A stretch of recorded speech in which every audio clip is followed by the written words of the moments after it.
Welcome to the Debt Matters Podcast, where we help Canadians find solutions to their debt with licensed insolvency trustees from across Canada. I'm Wayne Kay. Today, we're going to be talking about what to do after bankruptcy discharge. So by the end of this show, you're going to learn what it means to receive your discharge from bankruptcy and how that all works, the different types of discharges that are there. We're going to find out about your credit and what happens to it once you are discharged. Like, does it automatically get better? We're going to talk about the credit bureaus and who updates those. And importantly, how to reestablish your credit after your bankruptcy discharge. To help me out with this today, Marriot with Allen Marshall and Associates, licensed insolvency trustee with office locations in Alberta, New Brunswick, Nova Scotia, and Prince Edward Island. Thanks for being here, Marianne. My pleasure. Always great. We're going to dive into a big discussion about what you do after bankruptcy discharge. So if somebody's listening for the first time, what does bankruptcy discharge mean? Yeah, that's a great question because there's lots of kind of misconceptions around that. So bankruptcy discharge basically means you have completed the bankruptcy process. And I think that's important to differentiate because someone goes into bankruptcy or files an assignment into bankruptcy, but they're not actually, it's not actually complete until they get their discharge. And so they have to do a number of things in order to get that. Now, what that means when you get your certificate of discharge is that it's at that point that you are legally released from the obligation to pay your debt. So you're not really legally released from your debt until you complete the process and get to that point. So let's go back a little bit. So somebody goes into bankruptcy. Give me the 1 minute version of the steps pre, and then we're going to dive into the post bankruptcy. Yeah. So the steps to file a bankruptcy, I mean, believe it or not, the legislation hasn't changed since, 1940 some or 50. It's been a long time. Wow. So to quote unquote qualify for bankruptcy, you have to owe $1,000 and be unable to pay your debts as they become due. So that hasn't been updated, obviously, for a very long time. Wow. Okay. Yeah, so that's the kind of the qualifying feature, or you've committed an active bankruptcy, which again, there's a number of things, but ultimately you've missed a payment, just to kind of simplify that. Mm-hmm. And then you make an assignment into bankruptcy, and you do that with the assistance of a licensed insolvency trustee, of which I am one, which basically means we administer those and help people through the process. Okay, and then there's work to be done, and that's what we're talking about. At the end of the work, then you are discharged from your bankruptcy. And when I see the word discharge, I'm thinking like, military. You're discharged from the military. You've done your time and you have been discharged. Is that the same thing? Pretty much. I actually use that as an example quite often. It's like being in the military and you're discharged. So it means you are finished. You have completed it. You have done your duty. You have done what you are required to do, and you can now go on and live your life. And it's kind of the same thing with bankruptcy. So, you have left the debt behind in some way, shape, or form, and you are now moving forward to continue on your life, with or without credit, depending on which path you go at that point. With or without credit? What does that mean? Well, I guess what I'm saying is that, for some people, so I often talk, tongue in cheek about, when you file for bankruptcy, you're divorcing your debt. Yeah. And so, for some people, they actually say, I love living without credit. Like it's freeing to them. So again, if we use that analogy, it's like someone who's been married for a long time and it hasn't gone well and they're divorced and they're single and they never really want to get married again. Well, that happens with people who go through bankruptcy. They just never want to have credit again. They don't want to go there. It wasn't a good experience. Right. So they learn new strategies on just basically dealing with everything in cash. Yes, okay. Pretty much. And even nowadays, with, debit visas and things, like there's so many ways that you can still function in society without going into debt or even using credit in some instances. Okay. Yeah, I guess cash to me, I haven't seen cash for a long time, but debit cards, etc. So what are some of the different types of discharges? Yeah. So what happens is when you get to the end of your bankruptcy, there's a few ways that you can, well, I'm going to say be released, but I'll explain. So what most people will want to get, what everyone wants to get is, and you might recognize this wording again, is an absolute discharge. So it is exactly as it sounds. It is absolute. It's definitive. It's a discharge. You're finished. So some years ago, they streamlined the process so that somebody could get an automatic discharge. Now, automatic is just a glorified absolute discharge, and it just means you don't have to go to court. Traditionally, you had to go to court to get your discharge from bankruptcy. But if you're eligible for an automatic discharge, it just means it's automatically given to you by the trustee. Mm-hmm. And does that happen now? Go to the court, or is it more the automatic? The automatics happen a lot. So you got to be a good boy or girl, and you got to do all your stuff, right? So kind of along the same line. So there's a list of things you are required to do, like file some reports and attend some meetings and, pay any costs associated with it and cooperate with the trustee. So you have to do all of those things to be eligible for an automatic. If you don't do certain of those things, then it ends up going through the court process. After that point, does your credit automatically improve once you are discharged? No. And you know what? That is probably one of the biggest misconceptions. So I went through bankruptcy, I'm discharged, and now I don't have to do anything. And my score will just magically start to get better. And then people don't do anything and they find out months, sometimes years later, that's not true. Uh-oh. Okay. So, and when you're in bankruptcy, when you're going through that time, which is what, roughly 9 months? Yeah, it depends on the situation, but anywhere from 9 months up to about 3 years. And obviously at that point, there's no way you're getting any credit for anything. So you get out of the discharge. Now you can start rebuilding. So what does that look like? So we don't have these shocking feelings of, what? What do you mean I don't have any kind of credit? Well, I'll just go back to one thing you said, which is, obviously you're in bankruptcy and you can't get any credit. And that's actually a myth as well. And so it's really not impossible to get credit while you're in bankruptcy. And I'll just explain why. From a lender's perspective, when you declare bankruptcy, you're debt free. If you're debt free, you're a better risk for them because you have no other debt to pay. So typically you can get some type of credit. Secured loans, so car loan, for example, is really not that difficult to get.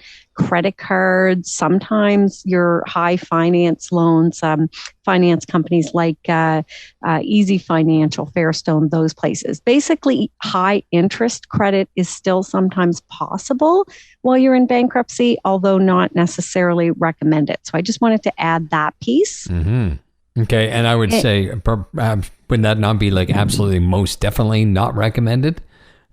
Well, that depends. So, for example, here's something I see often. Someone is looking at bankruptcy. They've got a big financial mess. One piece of that mess is an upside down car loan. So what I mean by that is they have a $20,000 car and they owe $40,000 on it. And the payments are, $700 a month. I'm just throwing figures out there. But at the end of the day, it's very debilitating, or maybe the engine blew up and they don't even have the car anymore. And so in those instances, one of the things that we do help people with is they can potentially get out from under that debt, let that vehicle go, or maybe it's already gone for some reason, and then potentially get into another vehicle, even though it's a high interest for a $20,000 car with a $20,000 loan at a higher interest is still better than a $20,000 car with a $40,000 loan at a decent interest rate. Okay. I do understand that now. Okay. So let's dive into that whole, how do you get your credits rebuilt? Yeah. So the thing is that by declaring bankruptcy, and forgive my analogy, but basically what's happened is you've stopped the bleeding. And that's how I explain it to people is, you've got bad debt, it's being reported. And so, your credit rating is bleeding. And by doing some kind of a debt settlement or bankruptcy, you're effectively going to stop the bleeding. But you then have to take some steps to repair the damage. So if you do nothing, then you just have, let's say your credit score because of all this is 500. And, just to give you a context, scores range from 3 to 900. 650 to 70s, 650 to 700 is kind of that mid-range. That's where you need to be. So you've gone through bankruptcy, it's at 500. If you do nothing, the score is not going to change. So you need to do some certain things in order to get your score to move. And really, honestly, at the end of the day, there's only one way to get your credit score to move, and that is by using some type of credit. So if you swear yourself off of credit and go, I'm not using any credit for anything anymore, which we talked about earlier, unfortunately, your credit score is going to stay stuck where it is and it's not going to improve. So there's our system for you. The only way you can get your credit score up is to use some type of credit to do it. So what's your advice to people at that point then? Do we start with I guess there's different credit cards that you can get where you actually make the payments, you put $500 on the credit card, and then you use that credit card? Is that the best strategy? Yeah, it does depend. You'll kind of learn in our industry that the answer to everything is it depends. I'm getting that a lot today. Yeah, I bet. Yeah, so here's the thing, that ultimately whatever you do, they have to report to the credit bureau. And so if you there's two types of credit. There's what we're talking about in reestablishing credit. There's prepaid credit cards and there's secured credit cards. So prepaid, just think about, basically it's a glorified debit card or money card. So you just put money on it and you use it. You put money on it and you use it. You're just using your money. Whereas a secured credit card, you're giving a company a security deposit. So let's say $300. They're giving you a credit card with a $300 limit. They just tuck that $300 deposit away, into their account. And as long as you use and pay the card responsibly, at some point you're going to get it back. And if you don't use and pay it responsibly, they can use that $300 to cover the balance at some point. So generally speaking, prepaid cards typically don't report to the credit bureau. However, there are some that they do. It's just part of their process and part of their systems.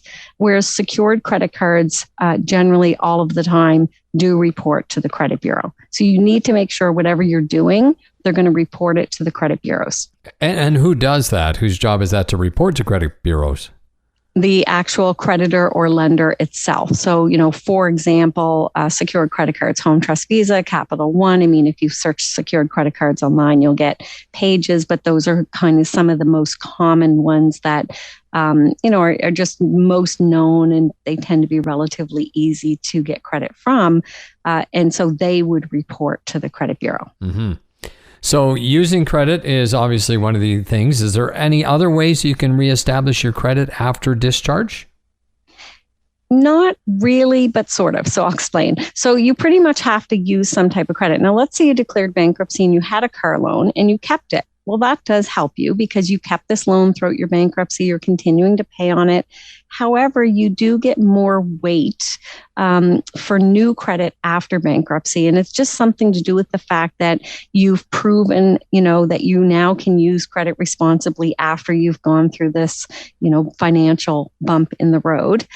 Having said that, there's various things that impact your credit. So, one of the things that I caution individuals about is there's a very thin line between financial strategy and financial disaster. So you can go out and get a secure credit card and be doing the right thing. But if you rack it up to its balance and make the minimum payments only or miss a payment, well, then you've, as the saying goes, shot yourself in the foot or cut off your nose to spite your face. Mm-hmm. Basically, you've done something that now counteracts what you were trying to accomplish. So the other pieces are you need to pay on time. You need to not use more than 30% of the credit that's available. If you have the two different types of credit, revolving and installment. So revolving would be credit card line of credit. It constantly changes. Installment would be loan. Having the two types of credit is going to also enhance your credit score. So, really there is a system to get your score back up. And this is why it's so frustrating, to see someone who has done nothing and then all of a sudden they're trying to get their score up and they're just thinking, well, I'm going to use credit, but they're not using it the right way. And it's, really haunting them for a very long time after the fact. Mm-hmm. So as you're doing the credit counseling as part of the discharge, so before you get discharged, you do have to do a couple of counseling sessions. Can you walk us through what that looks like? Because maybe we've got into a bad situation. Now we want to start with that clean slate and we don't want to mess it up again. So let's start there. Okay. So there are 2 mandatory counseling sessions that every person has to attend if they file for bankruptcy. And the first one is really meant to make sure everyone at least has a fighting chance of success. That's my interpretation. But it basically focuses on goals and money management. So we talk about, where do you want to go from here? What do you want to do? What do you want to accomplish? What systems do you have in place to do that? Do you have a budget or a spending plan, as we've talked about in a previous podcast? What is your plan? Do you follow it? What's working? What's not working? So basically, we help individuals at least make sure that they do have some type of this spending plan going forward and some idea of what their goals are, and they're starting to work towards them. So that happens in the first one. And in the second one, which is several months later, we check in to see how they're doing. And then we also talk about reestablishing credit effects on your credit bureau. And that's where we go through all of this stuff that we've just been talking about, which is, what steps can you take? Now, recognizing the second counseling sessions normally about 4 months into the process, 4 to 5 months. And the person might be in bankruptcy for 9 months. They could be in it for 2 years. They could be in it for 3 years. Potentially it could be longer. So there's quite a gap there sometimes between the time we're giving them information and the time that they're discharged. So one of the things that we do is we also give a checklist once they get their certificate of discharge that clearly outlines everything they need to do in order to repair and reestablish their credit rating. Mm-hmm. So when you talk about this certificate, is it physically? I mean, when you say certificate, I think it's the one on my wall. Yeah. I tell people they should frame it and put it on their wall. So but then I laugh because nobody's going to do that. No, but it really is a certificate? Yeah, it is. It's a legal document that basically says that it's a certificate of discharge. You have been discharged from bankruptcy. We do recommend that people keep it, tuck it away. It does get requested by, lenders sometimes, could be, insurance company. There could be instances where someone will want to see that certificate of discharge just to make sure that everything's been completed. So we do recommend that people hang on to it. Wow. Okay. Anything else we need to know regarding things we need to do after bankruptcy discharge? Well, I think the only thing that I might add, kind of as a closing statement is, really recognizing what led you to the bankruptcy in the first place and really making a conscious effort to do things differently. Although there are reasons that people end up in bankruptcy that have nothing to do with credit. Honestly, most of the time, it's a lack of planning. So it's lack of having that budget or spending plan. And it's really just kind of falling into that life with credit that's so easy for all of us to do because credit's all around us. It's hard to get away from it. It's, promoted. It's talked about. It's, practically pushed upon us. And I'll be honest with you, even someone going through bankruptcy is going to have a really hard time avoiding that going forward, depending on where they are in their life, their age, and what they're going to be faced with. Mm-hmm. I think it's great advice. And of course, they can check it out with a free consultation through Alan Marshall and Associates. I'll give all the information in just a moment, but first, let me just say, Marianne, it's always a pleasure. Thank you very much for being on the show. Absolutely my pleasure. Thank you, Wayne. Well, my guest today, Marianne Marriott, and you can learn more or schedule a free consultation with Alan Marshall and Associates, licensed insolvency trustee. You can go to their website, wecanhelp.ca, wecanhelp.ca. And that is it for today's Debt Matters podcast. Make sure you subscribe wherever you get your favorite podcast from. And of course, for more information, you can always check out debtmatters.ca. And if you do know of somebody who needs this information, please feel free to share this podcast with them. Thank you very much for listening.